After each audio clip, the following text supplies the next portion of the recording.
السلام عليكم. عايزة أكلمكم عن أنواع العصاير اللي موجودة في السوق. مش العصير اللي بنعمله في البيت، لا، العصير اللي بنشتريه من السوبر ماركت. معظمنا مش بيقرأ ايه اللي مكتوب على العبوة ولا بيقرأ ايه المكونات اللي مكتوبة في الليبل. بس لو ركزنا هنلاقي ان في كذا مسمى. يعني ممكن الاقي عبوة مكتوب عليها كلمة عصير، عبوة تانية مكتوب عليها كلمة نكتار، عبوة تالتة مكتوب عليها شراب. فهل كلهم زي بعض؟ لا، بيختلفوا على حسب المكونات وعلى حسب القيمة الغذائية. فأنا هقولك ايه الفرق بينهم، وكمان هقولك أنواع تانية.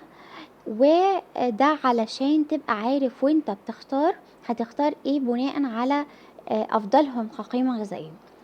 فمثلا لو هنتكلم عن العصير ده بيكون 100% فاكهة بدون أي إضافات. يعني بيجيبوا فاكهة طازة وبيعصروها من غير ما يضيفوا سكر ولا فليفر ولا أي حاجة. فده طبعا كقيمة غذائية هيكون أحسنهم. طيب لو هنتكلم عن النكتار فهو بيكون أقل من العصير في كمية الفاكهة. يعني بيبدأوا يدخلوا مع الفاكهة إضافات أخرى زي مية وسكر ومكسبات لون وطعم وهكذا. طيب لو هنتكلم عن الشراب فهو أقلهم قيمة غذائية، لأن هو بيحتوي على كمية فاكهة أقل بكتير من الموجودة حتى في النكتار. فبالتالي لو هاجي أرتبهم، اللي مكتوب عليها عصير هي أحسنهم كقيمة غذائية، لأنها 100% فاكهة. يليه النكتار، بيبقى يعني جزء فاكهة وجزء مية وسكر ومكسبات لون وطعم. واخر حاجة الشراب، بيبقى كمية قليلة او بسيطة فاكهة والباقي مية واضافات اخرى. طيب في بقى نوع احسن كمان من العصير اللي هو بيبقى فيه قطع فاكهة دايبة في العصير.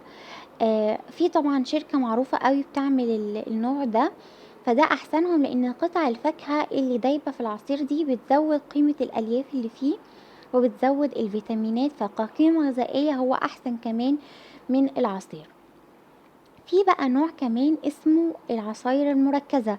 دي بتكون كمية السوائل فيها قليلة، ولازم طبعا اخففها بمية لانه مش هقدر اشربها واستصيغها كده لوحدها، لان هي بتكون مسكرة قوي. دي على حسب بقى هي مصنعة من ايه. يعني بقرا الليبل، لو لقيت كمية الفاكهة كبيرة تمام اشتريها، لكن لو لقيت انه معظمها عبارة عن سيرب فيه سكر وفليفرز وكده، لا استبعدها. فالعصاير المركزة ملهاش قاعدة، دي على حسب الشركة اللي مصنعاها استخدمت مكونات ايه. فاكهة تمام هنشتريها، اضافات تانية زي سكر ومكسبات لون وطعم اتجنبها. اخر نوع البودر.